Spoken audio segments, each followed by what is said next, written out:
Con la amenaza del grupo talibán que dejó al menos 3 muertos en ataques aislados y en medio de un fuerte operativo de seguridad, los afganos fueron a las urnas para elegir a quién será su próximo presidente. Y si bien la participación fue baja, millones de ciudadanos desafiaron la violencia y fueron a votar. Tendremos reporte desde Kabul. Jornada de protestas en Hong Kong. Miles de personas salieron a las calles para conmemorar el 5º aniversario de la denominada Revolución de los Paraguas en una manifestación pro-democrática que terminó en enfrentamientos con las fuerzas de seguridad.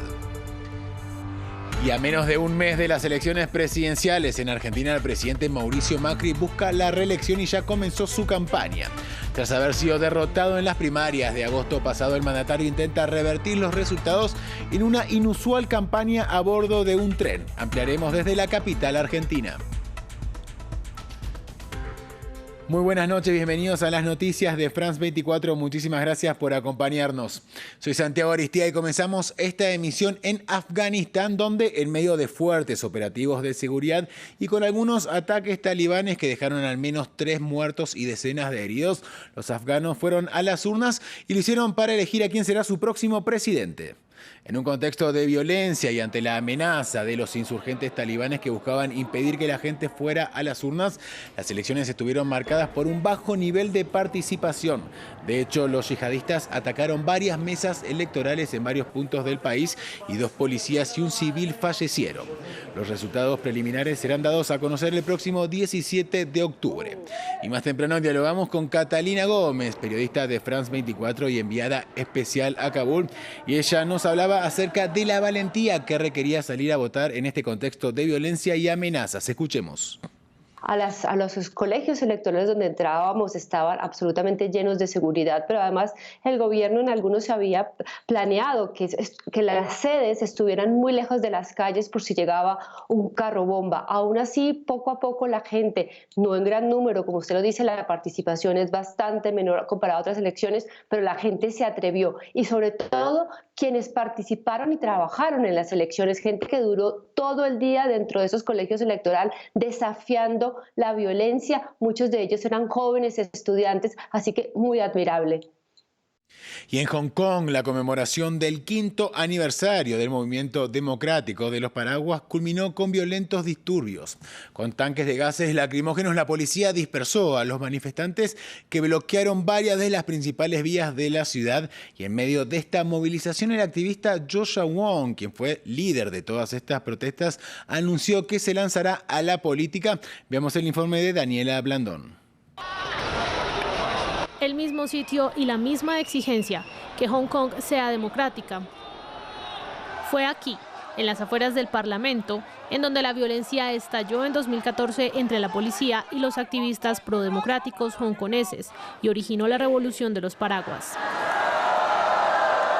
Hoy este lugar fue escenario de una conmemoración pacífica de los 5 años del movimiento.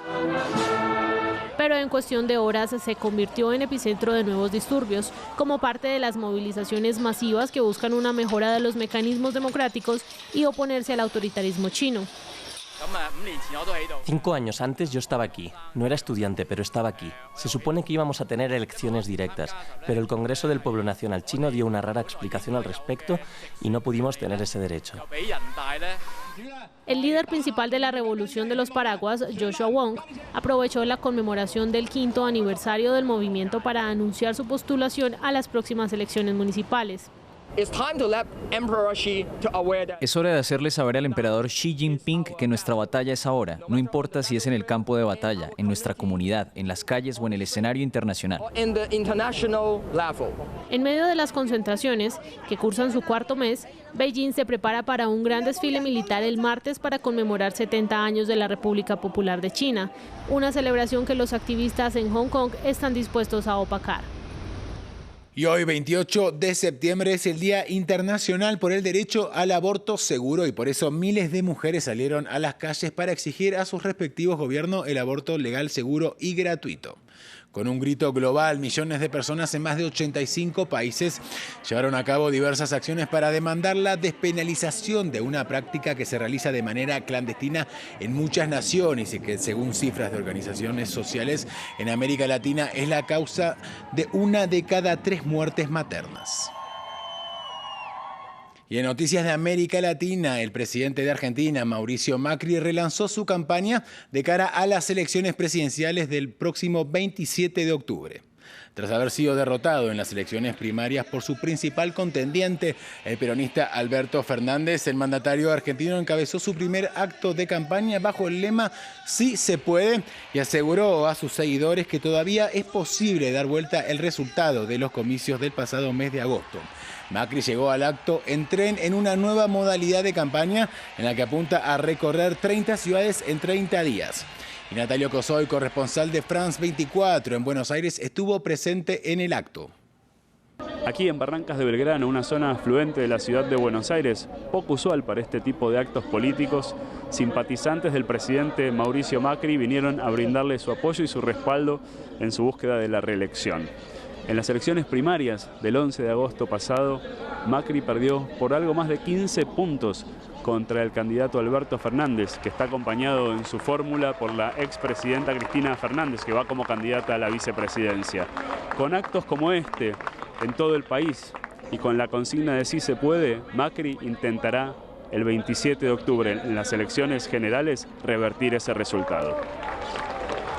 Inclusión social y lucha contra los prejuicios. Estas dos ideas motivaron al fundador del festival Rock in Rio, Roberto Medina, a crear un espacio dedicado a la música de las favelas.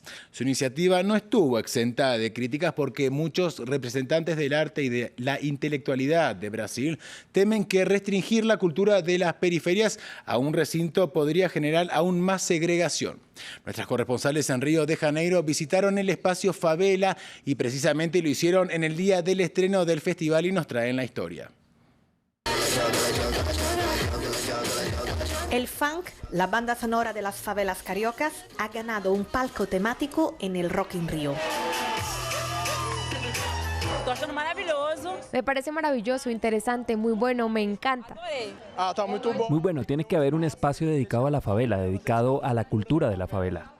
Pero no todo es entusiasmo. El espacio favela también ha generado cierta polémica. Para los más críticos, no favorece en nada a los habitantes de estas barriadas porque las convierte en guetos. Este espacio favela da una visibilidad mayor de una forma cultural, pero al mismo tiempo, si lo pienso bien, yo nunca podría venir al Rock in Rio si no trabajase aquí, porque no tengo condiciones financieras para eso. ¿Sabes? Me da miedo que proyecte una imagen muy caricaturizada de algo que no existe, ¿entiendes? Para los 18 empresarios del sector gastronómico invitados a participar del mayor evento musical de Brasil, es una ocasión única de llegar a un público potencial de 700.000 personas. Es muy importante tener esta visibilidad no solo en Brasil, sino en el mundo entero. El Rock in Rio es un evento mundial donde se puede mostrar que realmente las favelas, las periferias tienen derecho al arte, cultura, educación y gastronomía. En su estreno estaba a rebosar. Una marea de jóvenes vibraban en la misma sintonía, pero entre el público hay quien pide más. Actualmente entendemos eso como entretenimiento, pero tenemos que ir más allá porque esta es la realidad hoy de nuestra sociedad. Tenemos que incluir otros asuntos como la política y los temas sociales, que vayan más allá de un funk hecho en la favela para una comunidad que también precisa ser incluida en la sociedad actual. Durante 7 noches, músicos, bailarines y cocineros de los suburbios cariocas mostrarán al público que la favela es mucho más que la violencia y las balas perdidas que siempre aparecen en los telediarios. Y finalizamos esta emisión de noticias en París, donde los muelles a lo largo del río Sena se transformaron este sábado en una pista de baile. Techno, house y drum and bass, entre otros estilos, se escucharon en la lista de reproducción del Techno Parade, que en esta edición, que cumple 21 años, estuvo marcada por el homenaje a Steve Caniço, un joven de 24 años cuyo cadáver fue hallado el pasado mes de junio en el río Loira, en la ciudad francesa de Nantes, 5 semanas después de que la policía dispersara una fiesta de la que él participaba, con una intervención que hizo que varios de los asistentes cayeran al agua, entre ellos el propio Caniço. Con estas imágenes nos despedimos. Continúen en France 24 y en france24.com.